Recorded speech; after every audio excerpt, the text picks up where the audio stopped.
اسی طرح سے ہم دیکھتے ہیں کہ نکاح کے موقع پہ خطبہ نکاح جو آپ صلی اللہ علیہ وسلم دیا کرتے تھے، میں اس کو بھی آپ کے سامنے رکھنا چاہتی ہوں۔ حضرت عبداللہ ابن مسعود سے روایت ہے کہ نبی صلی اللہ علیہ وسلم نے ہم لوگوں کو خطبہ حاجت کی تعلیم دی، اور یہ ابو داؤد کی 2118 نمبر روایت ہے۔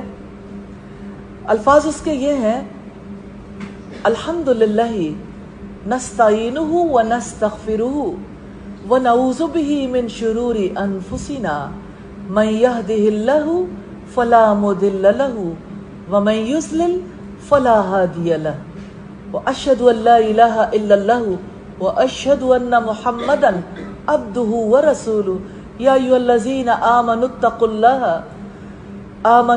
اللہ الذی تساءلون بہ والارحام ان اللہ کان علیکم رقیبا یا ایھا الذین آمنوا اتقوا اللہ حق تقاتہ ولا تموتن الا وانتم مسلمون یا ایھا الذین آمنوا اتقوا اللہ وقولوا قولا سدیدا یصلح لکم اعمالکم ویغفر لکم ذنوبکم ومن یطع اللہ ورسولہ فقد فاز فوزا عظیما۔ پہلی آیت سورہ النساء کی آیت نمبر 1، دوسری آیت سورہ ال عمران کی آیت نمبر 102، اور تیسرے نمبر پر 2 آیات ہیں، آیت نمبر 70 اور 71، یہ سورہ الاحزاب کی آیات ہیں۔ تو آپ صلی اللہ علیہ وسلم کے دیے ہوئے خطبے کا ترجمہ ہے: اللہ ہی کے لیے تمام قسم کی خوبیاں ہیں، ہم اسی کی امداد کے طلبگار ہیں اور ہم اسی کی بخشش کے طلبگار ہیں، اسی سے پناہ مانگتے ہیں۔ ہم اپنے نفوس کی برائی سے، اللہ تعالیٰ نے جس کو راستہ دکھلایا تو کوئی اس کو گمراہ کرنے والا نہیں، اور وہ جس کو گمراہ کر دے کوئی اس کو راہ دکھلانے والا نہیں۔ میں شہادت دیتا ہوں کہ اللہ کے سوا کوئی پروردگار نہیں ہے، اور میں شہادت دیتا ہوں کہ محمد صلی اللہ علیہ وسلم اللہ کے بندے اور رسول ہیں۔ اے ایمان والو، اللہ سے ڈرو جس کے نام کے توسط سے تم لوگ آپس میں مانگتے ہو، اور رشتوں کو قطع کرنے سے اللہ تعالیٰ سے ڈرو، کیونکہ اللہ تعالیٰ تم سب کا نگران ہے۔ اے ایمان والو، اللہ سے ڈرو جیسا کہ اس سے ڈرنے کا حق ہے، اور تمہیں موت نہ آئے مگر اس حال میں کہ تم اللہ کے فرما بردار ہو۔ اے ایمان والو، اللہ سے ڈرو اور انصاف کی بات کہو، تو وہ تم لوگوں کے تمام معاملات درست کر دے گا، تمہارے گناہ معاف کر دے گا۔ جس نے اللہ اور اس کے رسول کی اطاعت کی تو اس نے بڑی ہی کامیابی حاصل کر لی۔ یہ ہے خطبہ نکاح، جس میں آپ دیکھتے ہیں اللہ کا تقوی ہے اور اپنے معاملات کو درست کرنا ہے، اور آخرت کی کامیابی کے لیے اللہ اور اس کے رسول کی اطاعت کرنی ہے۔ سبحان اللہ، یعنی ایک ایمان افروز خطبہ ہے جو آپ ہر نکاح کے موقع پر دیا کرتے تھے۔ آج بھی خطبہ نکاح یہی ہے اللہ کے فضل و کرم سے۔ نکاح کے بعد دولہا دلہن کے لیے دعا ہے۔ حضرت ابو ہریرہ سے روایت ہے کہ نبی صلی اللہ علیہ وسلم جب کسی کو مبارکباد دیتے اور اس نے نکاح کیا ہوتا تو فرماتے بارکہ سے آخر تک، اور اس کے معنی یہ ہیں: اللہ تجھ کو برکت دے اور تیرے تئیں اور جمع کرے تم دونوں کو خیر و خوبی کے ساتھ، بارک اللہ لک و بارک علیک و جمع بینکما فی خیر۔ ترمذی کی 1091 نمبر روایت ہے۔ کچھ اور باتیں بھی میں اس موقع پر ضرور سامنے رکھنا چاہتی ہوں، جیسے نکاح کے موقع پر تحائف کا تبادلہ ہوتا ہے۔ امام بخاری نے یہ عنوان پیش کیا ہے: ہدیۃ العروس، دولہا یا دلہن کو تحائف بھیجنے کے بیان کے تحت یہ حدیث بیان کی ہے۔ بخاری کی 5163 نمبر روایت ہے۔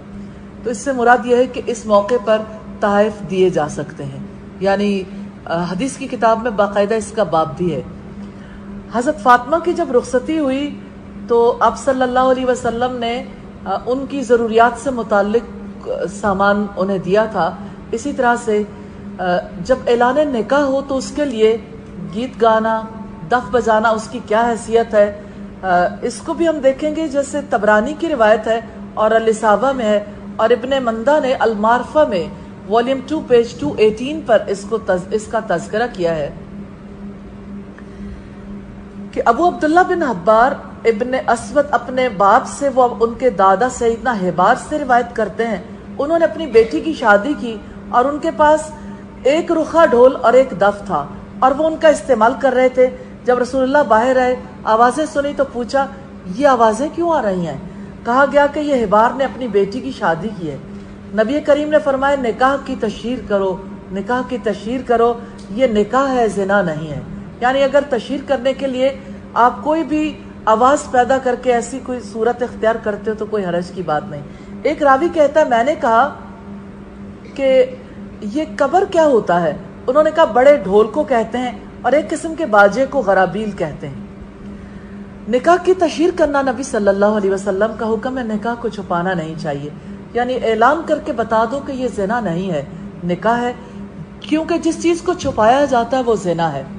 زنا اور نکاح میں بنیادی فرق جو ابتدائی طور پر بتایا وہ یہ کہ نکاح کی تشہیر ہوتی ہے اور زنا چھپ کر کیا جاتا ہے، اور نکاح کے درست ہونے کے لیے ولی اور 2 دیندار گواہوں کی موجودگی ضروری ہوتی ہے۔ اسی طرح اعلان نکاح میں دف بجانا، گیت گانا کیسا ہے؟ آپ نے تشہیر کی بات کہی ہے، آگے سارا سلسلہ خود ڈیزائن کر لینا سنت پر مبنی نہیں ہے، یعنی اس کے لیے میوزیکل سلسلہ جیسے آج کے دور میں بہت کچھ کیا جاتا ہے، اس کی پوری حقیقت کو سمجھنا چاہیے کہ تشہیر کیا ہے اور اس کو حدیث کی روشنی میں سمجھنا چاہیے۔ حضرت عبداللہ بن زبیر سے مروی ہے نبی صلی اللہ علیہ وسلم نے فرمایا نکاح کا اعلان کرو۔ سوال یہ پیدا ہوتا ہے اعلان کیسے ہو؟ ہمارے ہاں پہلے کارڈز دیے جاتے ہیں، کارڈز میں اعلان تو نہیں ہوتا، خبر ہوتی ہے، انفارمیشن کے یہ ہونے لگا ہے، لیکن بہرحال یعنی ایک معروف صورت اختیار کی جاتی ہے تو اس کے اختیار کرنے میں کوئی ایسی حرج کی بات نہیں ہے۔